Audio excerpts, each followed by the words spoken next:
Year after year, FIFA after FIFA, the Premier League is one of the most used and most expensive leagues in Ultimate Team. And continuing that trend into FIFA 22, there's absolutely no shortage of high quality, high rated meta players in the league this year, featuring some new ones to watch, some new transfers, and one of the best strikers we've ever had in FIFA, Cristiano Ronaldo. In this video, I'm going to show you my top 10 Premier League players in FIFA 22 Ultimate Team. Let's get into it. Starting off our list, coming in at number 10, Sancho, one of the ones to watch is for this FIFA cycle. He made the move from Borussia Dortmund to Manchester United, the long-awaited move, and this adds another high-rated right winger into the Premier League that we so desperately needed. I have him getting a +1 upgrade from an 87 to an 88 rated, putting him just inside our top 10. Coming in at number 9, Heung-min Son comes in at an 88 rated. He is the opposite of Sancho, playing on the left, gets the +1 upgrade to his rating. After a fantastic season at Tottenham, just overshadowed by his teammate Harry Kane, I have him getting a +1 upgrade going into the next cycle. It has also been rumored and leaked that he is now a 5-star player as opposed to having the 4-star skills like he did in FIFA 21.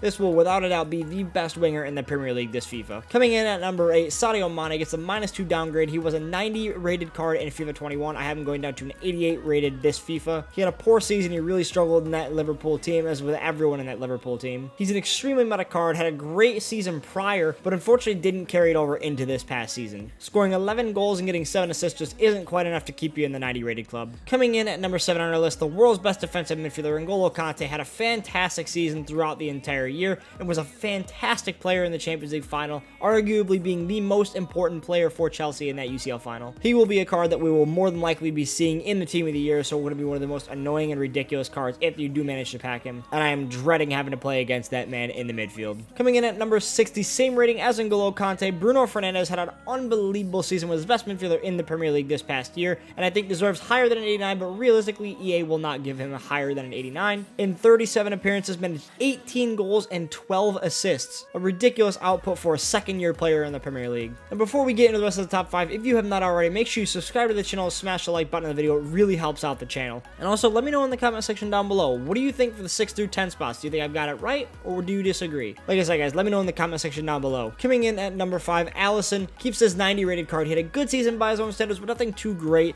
Warrants keeping the 90 rated. I don't think he'll go up to a 91. He did have one inform, and I think it was for the goal that he scored to win Liverpool a game, if I'm not mistaken. I can't remember. But nonetheless, 10 clean sheets and 33 appearances is pretty impressive, considering that Liverpool defense was about as bad as it gets. They had 2 youth academy players in there after Virgil van Dijk and Joe Gomez both went down with ACL injuries. Kevin De Bruyne is a controversial one. He only played 25 games this season and won the Player of the Year. 6 goals and 12 assists in those 25 appearances for the Champions League runners-up and the Premier League title holders. I personally see Kevin De Bruyne getting a -1 downgrade, but I would not be shocked to see him stay at a 91 rated. I personally just think that he will go down to a 90 rated card. Now, Harry Kane's another interesting one. In previous FIFA seasons, not been anywhere near usable, no matter what rating his card is, no matter what promo card they give him, just because he is a very slow striker and a very clunky striker, so he's never really been usable. But from some of the feedback coming out of the beta, people are saying that he's a somewhat usable card now. And I hope that is the case, because I do have him going to a 90 rated card, making him the second highest striker in the Premier League, getting the most goals and assists in the Premier League this past season with 23 goals and 14 assists. Unbelievable output for the Tottenham striker. And Spurs were able to keep him on their staff for another season after he ruled out any potential move to City this past summer. Coming in at number 2, Mohamed Salah had a fantastic season in a sense, 22 goals and 5 assists. Not the assist output you'd like out of a winger, but he does play more of an inside forward role, so 5 assists isn't that bad. Considering how much of a mess that Liverpool team was, I think he'll be more than happy with 22 goals and 5 assists. But I do have him staying at a 90 rated card. 22 goals could see him get to a 91 rated card, but I think you need to have an incredible season